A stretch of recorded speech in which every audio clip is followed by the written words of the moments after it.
Ditandai dengan adanya apel gelar pasukan di halaman Polda DIY, Operasi Keselamatan Progo 2025 resmi berlangsung pada Senin 10 Februari 2025. Operasi kepolisian ini akan dilaksanakan selama 14 hari berturut-turut, yakni mulai tanggal 10 hingga 23 Februari 2025, melibatkan sebanyak 1.470 personel meliputi 283 personel dari Polda DIY dan didukung oleh Polresta jajaran sebanyak 1.187 personel.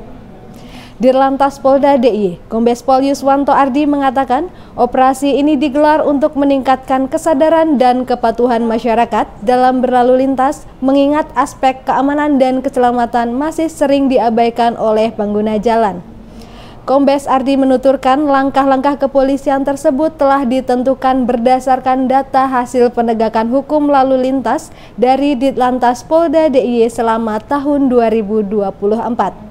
Lebih lanjut, Dirlantas menjelaskan konsep operasi ini mengedepankan kegiatan preventif, serta penegakan hukum baik secara elektronik maupun teguran simpatik. Kombes Ardi pun mengajak masyarakat agar meningkatkan ketaatan dan kesadaran dalam berlalu lintas karena dapat disadari bersama bahwa kecelakaan lalu lintas terjadi diawali dengan adanya pelanggaran. Berikutnya, kami sampaikan data gangguan Kamtibmas dan kriminalitas yang terjadi di wilayah Yogyakarta pada hari Senin 10 Februari 2025.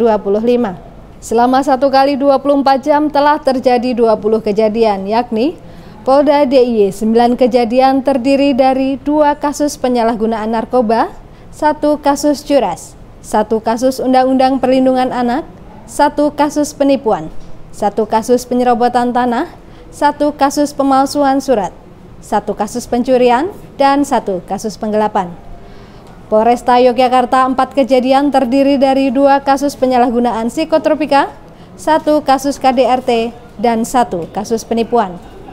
Polresta Sleman 3 kejadian terdiri dari 1 kasus curat, 1 kasus pencabulan, dan 1 kasus KDRT. Polres Bantul 3 kejadian terdiri dari 1 kasus penipuan, 1 kasus KDRT, dan 1 kasus pemalsuan surat. Polres Kulon Progo 1 kejadian yakni 1 kasus pencurian. Demikian Polda Jogja News edisi hari ini. Kami mengimbau sedulur Jogja untuk selalu waspada dan menjaga keamanan lingkungan. Amankan barang berharga Anda dan selalu verifikasi keaslian dokumen serta verifikasi informasi sebelum bertransaksi. Jika menemukan hal mencurigakan, segera laporkan melalui hotline 110 atau ke kantor polisi terdekat. Ingat, keamanan bukan sekedar situasi, tetapi juga investasi. Saya Brigadir Devi Gantari, matur nuwun dan salam Tribrata.